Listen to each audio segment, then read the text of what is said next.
Indianapolis Colts is only going to go as far as their quarterback Daniel Jones takes them. The Daniel Jones in New York, especially at that time, had gotten to the point where it was like he was afraid to do anything. Like he was afraid to play because all it was scrutiny and he wasn't good enough and every mistake he made was accentuated. And he goes to Indy and I just feel like it's a free Daniel Jones. I feel like he is playing free given everything that happened to him here in New York, and he's just running the offense. And I'm telling you, it's the most efficient offense in the NFL. Teddy, he's leading the NFL in QBR. Awesome. Right? This guy is making everybody better around him. Listen, he's here to stay. For years, Daniel Jones was the league's easiest target. A quarterback the media mocked, teammates questioned, and fans never truly believed in. He was drafted too high, paid too soon, and discarded too quickly. Just another name on a long list of what could have been stories in New York. But 2025 Daniel Jones, that's a different man entirely. In Indianapolis, he's rebuilt everything they said he'd never have: confidence, leadership, and respect. And the same players who once doubted him are now lining up to praise him. Because in today's video, we're gonna go over different times that players, coaches, and even analysts gave their hot takes and trashed Daniel Jones. Because this is what NFL players actually think about Danny Dimes. All right, KRICH crew, we are back for another one. Got to throw on my Colts throwback hat. And I always see you guys commenting down in the comment section where I get my hats. Just let me know if you guys want to know, and I will make sure that I will comment and let you know where I got the hat from if you are a Colts fan or you just want a Colts hat. And one quick thing before we jump into today's video that I have to ask you guys to do, make sure that you guys are following my Instagram as well as check out the members section. We just uploaded our first vlog over there, went to the Texas Tech ASU game, vlogged all of that for you guys. We're going to be hopefully getting some backstage behind the scenes footage of going to Cardinals games, things like that, and just maybe even NFL teams that you guys would want to see. Let me know. We're hopefully going to get that in the pipeline and really just uploading more to that member section, whether it's going to be Q&As, vlogs, or just kind of behind the scenes of how I do my edits and everything like that. You guys let me know what you want to see and I will make sure to bring it to you guys. But now with all of that out of the way, we have to jump into today's video because basically Daniel Jones's NFL career, it got off on the wrong foot back in 2019, but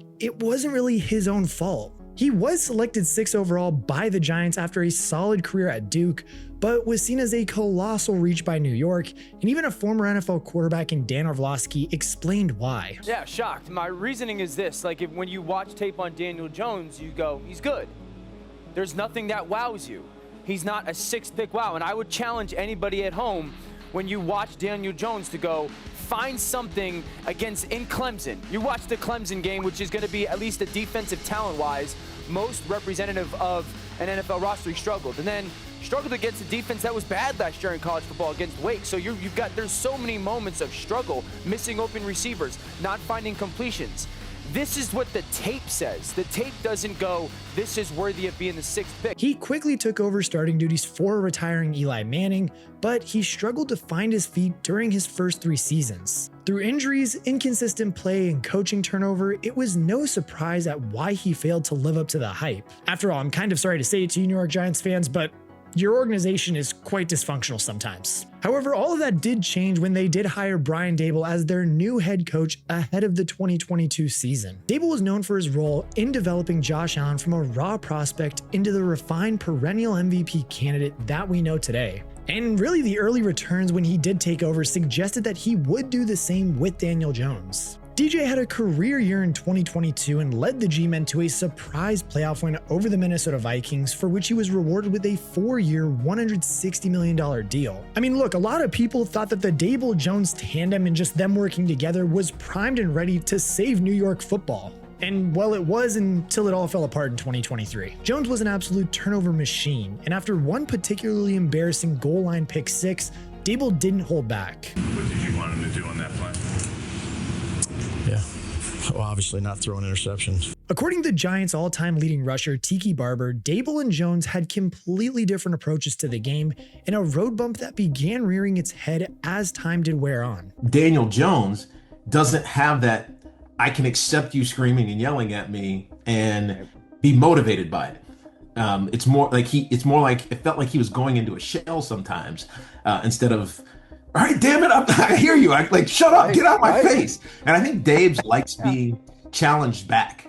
It just feels like the personality that he has. I mean, I haven't spent tons of time with him, but just getting to know him over these last 3 years, it's like he wants to be challenged. Like he wants to be have a tit for tat sometimes, and it takes a certain kind of quarterback to accept that. 5 weeks after that terrible pick six against Seattle, Jones tore his ACL. And what's kind of crazy too is during his recovery, let's just say his teammates didn't have his back. Giants star edge rusher Kayvon Thibodeau spoke on why the Giants fell apart in 2023, blaming salary cap issues and kind of just sort of throwing Daniel Jones under the bus in the process. But that's always the issue. Yeah. Money. It's money, yeah. It's always the issue. You pay Daniel Jones $40 million. It was a great, I believe. A lot of people was mad at that. A lot of people was mad at that, but I was like, listen. Let me tell you what I'm mad at. And it's the only thing I'll say about that. What I'm mad about is that Saquon, because if you look at the game, the tape, Saquon was responsible for at least 30% of our explosive plays. Oh, yeah. Not more. Talking about the year we won the playoff game. So for me and for the integrity of, working together and hard work, and we all believe the same things, I feel like Saquon should have got paid first. And now look, before Giants fans, you hop in the comment section. He's a great football player, Kayvon Thibodeau, I know. And I mean, yes, you could argue too that he was proven right a little bit as the 2024 season did progress. But is that really what you want one of your best defensive players to be saying about your starting quarterback at the time? Probably not. In all fairness, though, Jones was absolutely atrocious when he came back from the injury, earning just 2 wins in 10 starts with nearly as many interceptions as he had touchdowns. He was understandably benched and eventually released by the Giants just a year and a half after signing on to his mega extension. Plenty in the media rejoiced, with Emmanuel Acho even revealing in his "I told you so" moment. I said on August 19th that Daniel Jones, being a starter, is betraying the other 52 men on the roster. I said on September 13th that Daniel Jones was ruining the integrity of football because so long as you were putting Daniel Jones on the football field, you were not actually committing to winning football games. Daniel Jones, he had to be released. He was undermining the success of Malik Neighbors. He was undermining the success of the defensive players like Dexter Lawrence and Kayvon Thibodeau when they are out there and they are healthy. And if we are being honest with ourselves, the Giants kept Daniel Jones over Saquon Barkley because of the $40 million that they committed to him. And don't worry, because Shady McCoy was even harsher. He should have been released. Released? He's weak. This is what I hate. I hate when we try to, defend these dudes. Right? Why would he even be a starter in this league? For what? For who? What's he done? His best year to get to the playoffs, he did the bare minimum. He had an okay year. And what's kind of crazy, too, is one guy that always gets brought up about Daniel Jones leaving New York is Saquon Barkley for some reason. I mean, after all, they did pick Jones over a legitimately generational running back who was the face of the franchise and went on to win the Offensive Player of the Year in his first season away from the Meadowlands. But Barkley bears no hard feelings towards Jones, wishing his former quarterback nothing but the best when news of his release did break. I'm not going to speak too much on that. I've been in contact with him. Our friendship has stayed close throughout the whole process of me being here. It sucks to see how everything went down for him over there. I got nothing but great things to say about him. I think you're not going to really find anybody that can really say a lot of negative things about him. But it's NFL. Hopefully, wherever he ends up next, they're going to get a guy who can come in and work. And it didn't work for me over there, and I'm doing well over here. And hopefully he can find the same kind of fresh start and success. The MVP tradition. He was picked up by the Minnesota Vikings as a player that Kevin O'Connell had appreciated from afar for quite some time. I've always been a fan. Really like the person, the human being, the makeup, and then the player, Daniel Jones. I think there's so much out in front of him that are going to be really good things that we get to personally be a part of, and I can't wait to work with him. Jones does credit his time in Kevin O'Connell's notoriously prolific quarterback room alongside Sam Darnold with drastically improving his game week preparation, which he heavily implies was very lackluster in New York. Oh, and don't worry, because speaking of the Giants too, they weren't better without him either. Actually, what Malik Neighbors is about to say in the next clip, well, I mean, they were 1-6 at the time, and we can see exactly how he feels about the team when they were 1-6. It ain't the quarterback. Same outcome when we had DJ at quarterback. I mean, take a look. It ain't the quarterback.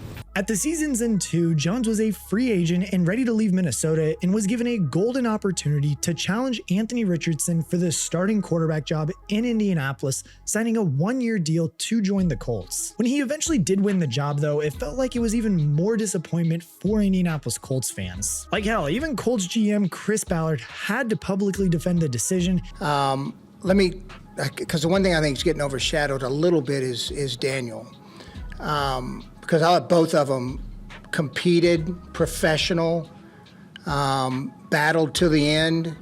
And at the end of the day, Daniel, won the job. Does that mean we're down on Anthony? No. But I don't want to, dismiss that, Daniel he's had a good run here. It reminds me a lot of Alex Smith that we had in Kansas City, who I thought was just the ultimate professional. Day in and day out, the team knew exactly what they were getting, and I feel that's kind of the same thing with Daniel. So, I know the story's always been about Anthony, but also let's don't lose sight of, Daniel did some good things, and he's been a really good professional. He's been through a lot. It really just had to convince fans that Anthony Richardson was just that bad and give Jones credit where he could. But yeah, since then, Daniel Jones has basically blown all expectations out of the water. He's leading the Colts to the top of the AFC, playing at a legitimately elite level and unquestionably the best of his career. Standout safety Cam Bynum, who is also thriving in his first season as a Colt, has always respected Indiana Jones's game. It was just, for me, because I've had history with him. He knocked us out the playoffs in 2022 when he was balling in New York. Then, he had the tough years of his career, his late time in New York, then being in Minnesota on our practice squad last season. So I've kind of seen every part, like from a distance. Didn't get to know him until he came to Minnesota, but a guy that beat us, knocked us out the playoffs, then see him grinding on the practice squad and taking those practice squad reps at quarterback super serious last year and being able to go against him and have those conversations with him when he's asking us on defense, what coverage were you in? And I'm like, any scout quarterback might just, let those things go. But he was there taking everything serious and just taking in all the knowledge he can get in his half a year in Minnesota. So when he came here and had the game that he had, it was like, for me, just as a fan of him as a person and seeing him work so hard, I'm like, this is what football is all about. Just seeing him, come out of the, all the noise in the media and overcome all of that to have an amazing game. And it's not just Colts defenders giving him love. Indy star running back Jonathan Taylor was also impressed with what Jones brought to the table. What is it like having Daniel Jones running this offense right now, Jonathan? I think he's very smart, especially just coming in, learning the system, but then being able to apply it quickly on the field at a high level. And sometimes you see quarterbacks come into new systems, and of course it takes a little bit to kind of get everything going, knowing the checks, knowing how to operate and use that system. But I think he's got a really good grasp on the system early, and you've been able to see him execute that on the field, which has been really nice. The other offensive skill players are obviously in agreement with Michael Pittman Jr. loving life with an elite quarterback play for the first time in his NFL career. It's pretty wild to see,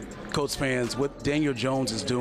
I mean, today was unreal, just picking that defense apart.